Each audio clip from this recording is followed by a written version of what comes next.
Compassion is like water. It must be filtered through sky and earth, from the never-ending sea from which it comes, to be effective in this world.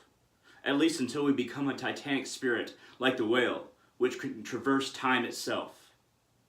Now, as individuals, we feel very separate. And the compassion that we experience is only through oneness. Only through the separation between attachment to material and that one source that we are all tied to. Now, in order for us to have free choice, in order for us to exist in this world as we do, and to see ourselves as individuals, and this really helps our soul's development, for it gets to choose and see the consequence of choice.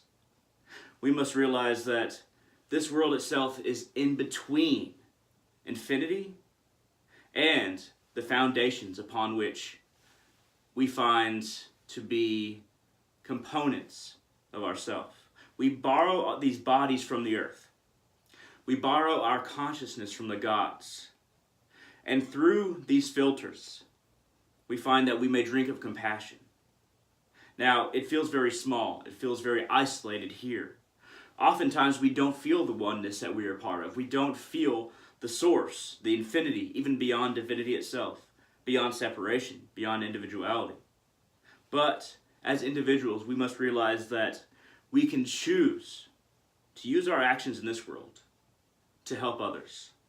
Our hearts are generators for humanity, are generators for our progression as one, and the benefit of all in realizing our divine nature, that we ourselves can become gods who watch over the people still working towards that divinity. We must realize that everything can be generated if we are guided by the heart, by our compassion, by our love for our fellow man, and by our desire to understand the world through actions that are connected to the oneness that we experience through them. Now, karma is a very big factor when we think about reality. To understand cause and effect, we must slowly build up a realization that nothing that we do is without karma. Nothing that we do is without consequence. If I help my brother or my sister, and I'm talking about all of humanity as my brothers and sisters, then we are pulling our resources. It is adding another generator to my own heart to pump out a grander compassion for our children and our descendants to experience.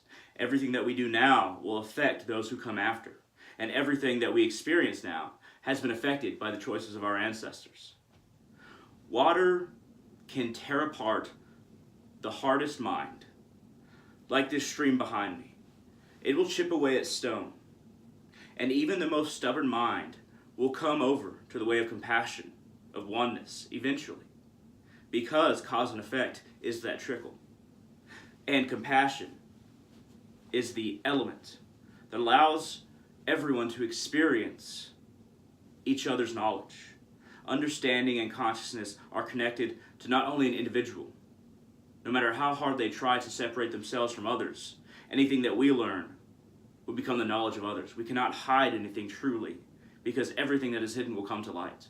And that is the nature of humanity. The nature of uncovering that knowledge in the void beyond what we understand and experience right now. Working towards a grander experience of compassion is why we are here.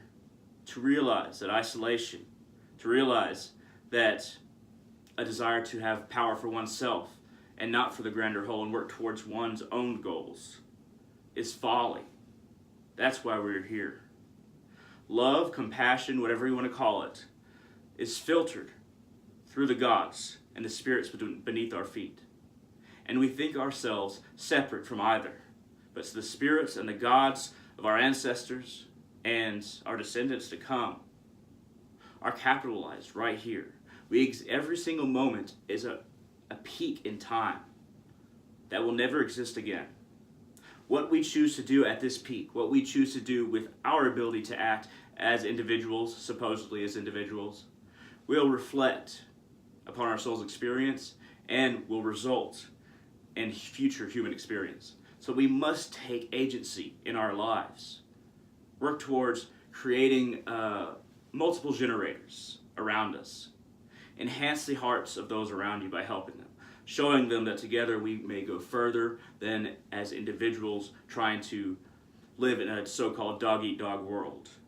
Those who live by the law of the jungle will die by the law of the jungle.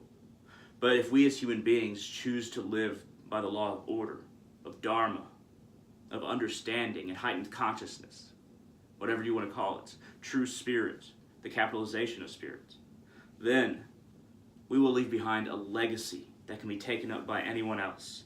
And it all starts with accepting that our role in this world is to show compassion for others and to build ourselves up so that we work towards that oneness that's just over the next hill. Thank you very much for watching, and hope to see all of you in the future.